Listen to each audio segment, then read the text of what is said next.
शबरी का जन्म एक वनवासी परिवार में हुआ था जो एक भील जाति से संबंधित था। भील जनजाति के लोग जंगलों में शिकार करके अपना जीवन यापन करते थे और शबरी के पिता भी शिकार करके जीवों की बलि देते थे। शबरी को जीवों की हत्या और बलि देना सही नहीं लगता था। जब शबरी ने देखा कि उनके घर में हिंसा और बलि की परंपरा है, तब एक दिन जब उनके पिता एक बड़े यज्ञ का आयोजन कर रहे थे और अनेक जीवों की बलि देने की योजना बना रहे थे, तब शबरी रात के अंधेरे में अपने घर से भाग गईं। वे जंगल में चली गईं और वहां एक आश्रम में पहुंच गईं। वह आश्रम मतंग आर्ष का था जो जंगल में तपस्या कर रहे थे। शबरी ने उन्हें गुरु रूप में स्वीकार किया और उनकी सेवा में लगी रहीं।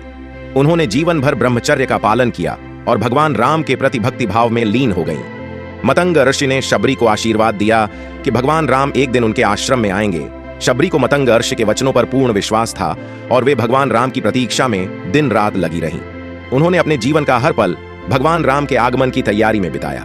वे आश्रम के आसपास के स्थान को साफ करतीं, फूलों की माला बनातीं और फलों को इकट्ठा करतीं ताकि जब श्री राम आए तो उन्हें सम्मान पूर्वक फल और सेवा प्रदान कर सकें।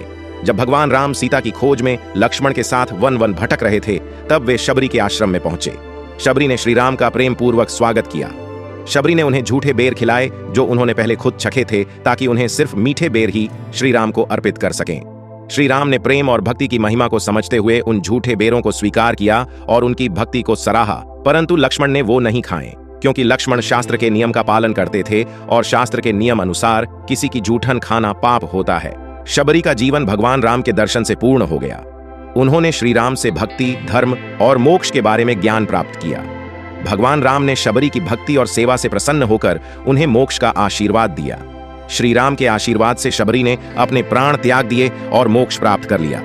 ऐसे और अमेजिंग फैक्ट जानने के लिए हमारे चैनल को सब्सक्राइब करें और वीडियो पसंद आए तो लाइक करें।